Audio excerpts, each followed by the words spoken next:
জীৱনটো এখন নদীৰ দৰে, ওখ চাপৰ বহল ঠেক।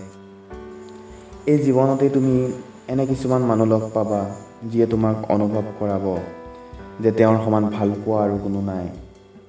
প্ৰথমতে তেওঁ তোমাক এনেকুৱা দেখাব যে তেওঁ তোমাক নিজতকৈও বেছি ভাল পায়, কিন্তু যেতিয়া লাহে লাহে সময় বাগৰি যাব, লাহে লাহে দিনবোৰ পাৰ হ'ব, তেতিয়া দেখিবা সেই নিজতকৈ বেছি ভাল পোৱা মানুহজনেই আজি তোমাক গুৰুত্ব নিদিয়ে। তেতিয়া কি কৰিবা? পাহৰি যাব জানো পাৰিবা? ইমান সহজ জানো হয় তেওঁক পাহৰি যোৱাটো, যাক নিজতকৈও বেছি ভাল পোৱা যায়? কিন্তু কি কৰিবা, পাহৰিবতো লাগিবই। তেওঁক পাহৰিবলৈ তুমি মদ, ভাং, চিগাৰেট আদি এইবোৰ নাখাবা। মা দেউতাই তোমাক জন্ম দিছে, ইমান কষ্ট কৰি ডাঙৰ কৰিছে, তেওঁলোকৰো নিশ্চয় কিবা এটা সপোন আছে তোমাক লৈ। এতিয়া নিজক নিজে এবাৰ সুধি চোৱা, তুমি কাৰ বাবে কান্দি আছিলা? কাৰ বাবে নিজৰ জীৱনৰ মূল্যৱান সময়বোৰ নষ্ট কৰি আছিলা?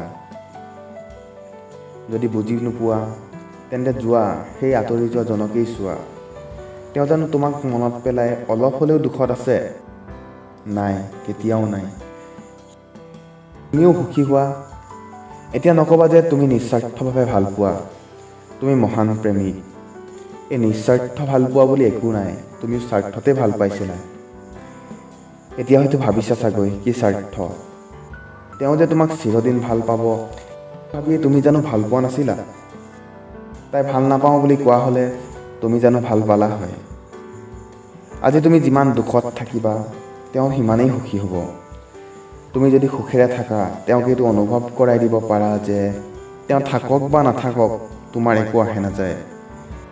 তুমি যেতিয়া এই কথা তেওঁক বুজাব পাৰিবা, তেওঁৰ মূৰত থকা সেই হিংসাৰ পোকটোৱে তেওঁক খুলি খুলি খাব কেনেকৈ ইমান সুখী হ'ব পাৰে। সেইবাবে তুমিও সুখী হোৱা, তেওঁক হিংসাৰ জুইকুৰাত জ্বলাই মাৰা।